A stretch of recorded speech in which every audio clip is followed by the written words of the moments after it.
మీ ఇంట్లో మొదటి కోటీశ్వరుడు మీరే అవ్వాలనుకుంటున్నారా? ఈ ఫైనాన్షియల్ వెబినార్ లో ఇప్పుడే జాయిన్ అవ్వండి. నమస్తే, వెల్కమ్ టు సుమన్ టీవీ. ప్రస్తుతం మనతో పాటు ప్రొడక్టివిటీ ఎక్స్పర్ట్ రమేష్ యాదవ్ గారు ఉన్నారు. వీరితో ఈరోజు కొన్ని విషయాల్ని మనం డిస్కస్ చేద్దాం. హలో అండి రమేష్ గారు, నమస్తే. నమస్కారం.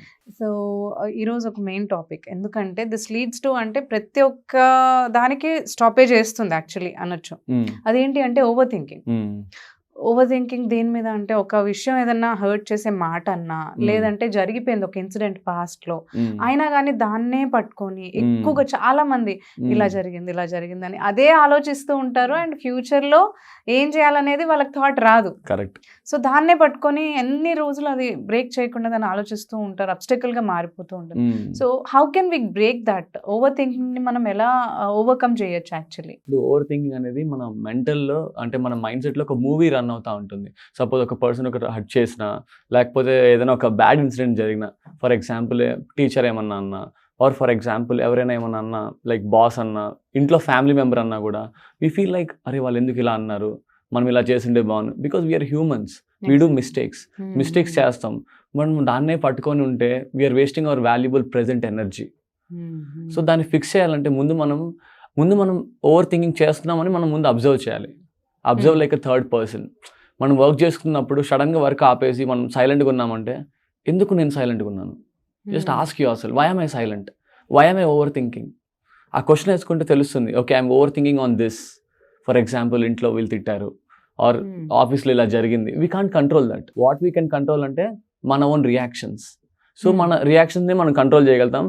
అవుట్ సైడ్ ఎన్విరాన్మెంట్ని మనం కంట్రోల్ చేయలేం. బట్ ఇంటర్నల్గా మన ఎమోషన్స్ బాగా ఇండ్యూస్ అయిపోతాయి, లైక్ ఇట్స్ ప్రేరేపించబడతాయి. లైక్ ఒకరు ఏమన్నా అన్నా దాన్నే మనం రిపీట్ చేసి మూవీలో చూస్తుంటాం కదా, RR బ్యాక్గ్రౌండ్ లో అదే రిపీట్ అవుతా ఉంటుంది, రన్నింగ్ లోనే ఉంటుంది. దానివల్ల మన ఎనర్జీ వేస్ట్ అవుతుంది, మన కరెంట్ వర్క్ మీద ఫోకస్ ఉండదు. So big problem. ముందు దాన్ని మనం బ్రేక్ చేయాలంటే ఫస్ట్ ఆఫ్ ఆల్ ముందు మనం ఓవర్ థింకింగ్ చేస్తున్నామని అవేర్నెస్ క్రియేట్ చేసుకోవాలి.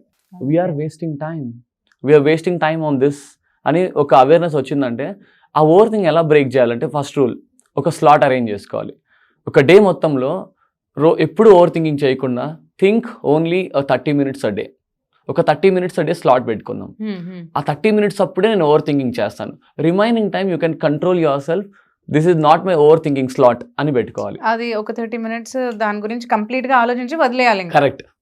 అలా వదిలేస్తే నీకు కూడా ఒక రిలీఫ్ వచ్చేస్తుంది, సాటిస్ఫాక్షన్ వచ్చేస్తుంది. అరే మన తప్పేం లేదు, వాళ్ళు అలా అన్నారు, సరే ఇంక వదిలేద్దాం.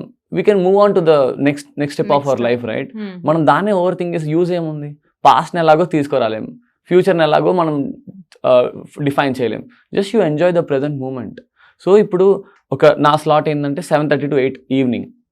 నేను కూడా ఓవర్ థింక్ చేస్తాను అప్పుడప్పుడు. Still I train myself. ఇది ఇప్పుడు నేను ర్యాండమ్ స్లాట్స్లో ఓవర్ థింక్ చేసినప్పుడు immediately I observe myself, అరే I'm over thinking, not doing the work అని. అప్పుడు సడన్గా తీసుకొచ్చి, okay this not my slot, 7:30 to 8 మనం ఓవర్ థింకింగ్ చేద్దాం, ఇప్పుడు కరెంట్ వర్క్ని ఎగ్జిక్యూట్ చేద్దాం. అలా మనం ట్రైన్ చేసుకోవాలి.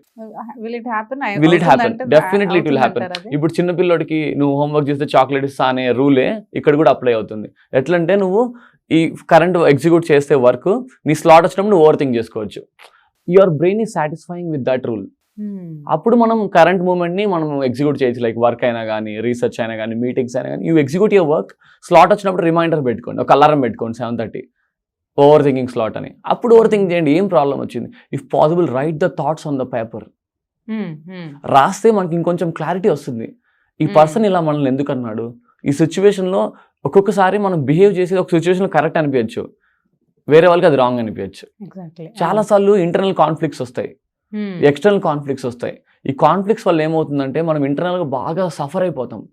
ఎందుకంటే వాళ్ళు మన మాట వినరు, మనం చేసింది మనకు కరెక్ట్ అనిపిస్తుంది, కానీ వాళ్ళకి అది కంప్లీట్లీ రాంగ్ అనిపిస్తుంది. మనం వాళ్ళ మంచి కోసమే చేద్దాం అనుకుంటాం, కానీ వాళ్ళకి అది నెగిటివ్గా పర్సీవ్ చేసుకుంటారు. There are many instances. నాకు కూడా క్లయింట్స్ ఉన్నారు మాస్టర్ మైండ్లో, వాళ్ళు సేమ్ ఇదే అంటున్నారు. సార్ నేను మా మేనేజర్తో ఇలా చెప్పాను, నాకు హైక్ కావాలని చెప్పి, ఆయన నెగిటివ్గా తీసుకున్నారు. నేను ఏం చేసినా కూడా ఆయన నెగిటివ్గానే చూస్తున్నారు. You understand, right? సో దానివల్ల ఏమవుతుందంటే వాళ్ళు ఓవర్ థింక్ చేసి కెరియర్లో స్టక్ అయిపోతున్నారు. అలా వాళ్ళ valuable energy will be wasted. దానికన్నా కూడా మనం మేనేజర్ని కంట్రోల్ చేయలేము, పేరెంట్స్ని కంట్రోల్ చేయలేం, కిడ్స్ని కంట్రోల్ చేయలేం, వైఫ్ని, ఎవరిని కంట్రోల్ చేయలేం. What we can control is our own thoughts. ఆ థాట్స్ని మాత్రమే కంట్రోల్ చేసి we just move on to the next step of our life. అలా మనం మూవ్ ఆన్ అయితేనే విల్ జస్ట్ ఎగ్జిక్యూట్ ఇట్. ఆ ఓవర్ థింకింగ్ క్రావింగ్స్ కొన్ని ఉంటాయి మన బాడీలో. అప్పుడు మనం ఎప్పుడైనా ఓవర్ థింక్ చేస్తే మనకు డోపమైన్ రిలీజ్ అవుతుంది. It's a chemical that makes us happy. So దానివల్ల we are enjoying that over thinking. అంటే ఆ మెంటల్ మూవీని ప్లే చేసుకుంటూ ఉంటాం. ఆ హర్టింగ్ థింగ్ ని కూడా వీఆర్ ఎంజాయింగ్ ఇట్ బికాస్ మన బాడీలో కూడా ఒక small part of our brain is the sadism brain.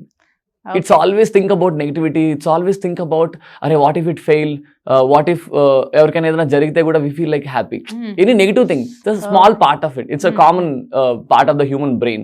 Manam dan control cheyalem. What we do is we can only just increase our positivity and cut down that negativity. Alantappudu em cheyali? Sare aa cravings ni manam fulfill cheyadaniki you just take a 30-minute slot. Oka 1 week చేసిన తర్వాత మీకే అర్థమవుతుంది ఆ slot లో కూడా మనం ఎక్కువసేపు think చేయలేం. ఇప్పుడు కూర్చొని ఓకే ఈ నెగిటివ్ పైన థింక్ చేద్దాం, బోర్ కొడుతుంది మనకి, అబ్బాయి ఏంది ఇది అనేసి. Then you train yourself, okay ఈ స్లాట్ అయిపోయింది కదా, then you just next 23 hours don't think about it. Because we can't control the other person. వస్తూ ఉంటుంది. అప్పుడు నువ్వేం చెప్పాలంటే ఇది నా ఓవర్ థింకింగ్ స్లాట్ కాదు, let me focus on my work. Then the slot వచ్చినప్పుడు మనం ఓవర్ థింక్ చేద్దాం. ఆ స్లాట్ వచ్చినప్పుడు కూడా మీరు ఓవర్ థింక్ చేసి ఒక యాక్షన్ స్టెప్ రాసుకోవాలి. ఈ పర్సన్ మన ఇలా అంటున్నాడు, వీలుంటే ఆ పర్సన్తో ఒకసారి మాట్లాడి నేను చేసిన తప్పే ఉండొచ్చు, వీలుంటే క్షమించు, లేకపోతే కొంచెం దూరంగా ఉందాం, ఏమైంది, అలా ఓపెన్ గా మనం ఒక యాక్షన్ స్టెప్ తీసుకోవాలి. తీసుకుంటే మనకు బెనిఫిట్ ఏంటంటే ఆ ఓవర్ థింకింగ్ అనే బర్డెన్ తగ్గిపోతుంది. ఇప్పుడు ఫర్ ఎగ్జాంపుల్ ఒక మూట తీసుకొని రోజంతా మనం నెత్తిని పెట్టుకొని పని చేయాలంటే ఎట్లుంటుంది? Same way the over thinking is right. ఇప్పుడు ఒక మూటను 24 hours పెట్టుకోవడం బెస్టా, ఒక 30 minutes పెట్టుకోవడం బెస్టా? Same rule. సో అలాగే మనం ఒక స్లాట్ పెట్టుకొని ఆ స్లాట్ లో మనం పెట్టుకుందాం మూటను కావాలంటే. మన 5 minutes కి ఇది ఎందుకు రా waste, usual it's a waste right. So మనం అలా వేస్ట్ అని చెప్పి పక్కన పెట్టేసి then we focus on the other works. అట్లా మనం స్లోగా ఓవర్ థింకింగ్ ని కట్ డౌన్ చేసుకోవచ్చు. If possible pen and paper తో కూడా రాసుకోవచ్చు, లైక్ 2-3 lines రాసుకొని మనం ఏమన్నా కంట్రోల్ చేసే వేరియబుల్స్ ఉన్నాయా, లేకపోతే వాల్ సైడ్ నుంచి ఏమైనా చేయాల్సింది ఉందా, జస్ట్ ఆస్క్ ద పీపుల్. ఇప్పుడు ఒక సిచ్యువేషన్ వచ్చింది, సపోజ్ ఒక బిజినెస్ పార్ట్నర్ చీట్ చేశాడు, దానివల్ల ఓవర్ థింకింగ్ అయిపోతాం మనం. అరే ఇన్ని లక్షలు లాస్ చేసినాడు మనవాడు, మనం అనుకోలేదు వీడి అంటాడు అని అనుకుంటాం. Then what happens? ఇప్పుడు అయిపోయింది, లాస్ ని మనం రికవర్ చేయలేం. మాక్సిమం ఏం చేయగలుగుతాం, వాడితో కూర్చొని సరే నువ్వు మోసం చేసినావు, లాస్ చేసినావు, పోనీ ఇప్పటికిప్పుడు we just break the partnership. చెప్పు నీకేం కావాలి, ఇప్పటి వరకు ఇంత చేసినావు, నువ్వేమిస్తావు నేనేమిస్తాను, కూర్చొని ఒక వారంలో డిస్కస్ చేసి ఫినిష్ చేస్తే మళ్ళీ ఓవర్ థింకింగ్ ఉండదు కదా. Exactly. But people don't have that sense to solve that over thinking problems. మాట్లాడరు, భయం, అరే ఎందుకు ఏమన్నా అనుకుంటాడేమో. ఇప్పుడు ఇన్ని లక్షలు పోయిన తర్వాత ఇంకా అనుకునేది ఏముంది? You understand, right? That's a business partner problem. Same with spouse also. Suppose spouse is doing something wrong. కూర్చొని చెప్పు, నువ్వు ఎందుకు ఇలా చేస్తున్నావు, నాకు ఇది నచ్చట్లేదు. ఇప్పుడు నువ్వు అలా చేయడానికి రీజన్ ఏంటి? Are you cheating me or do you have any other intentions behind it అని అడిగితే వాళ్ళు చెప్తారు ఓపెన్ గా. చెప్పలేని వాళ్ళకి కూడా మనం కూర్చొని వాళ్ళతో కొంచెం దూరం అయినామంటే they will understand our value. When we are alone, right, when we are not caring people will understand our true value. అప్పుడు మనకు ఓవర్ థింకింగ్ తగ్గుతుంది. ఆ రిమైనింగ్ టైం మనం వేస్ట్ చేయకుండా we have to work on our bigger goals, bigger purpose. అలా మనం over thinking ని kill చేసుకోవచ్చు. Thank you.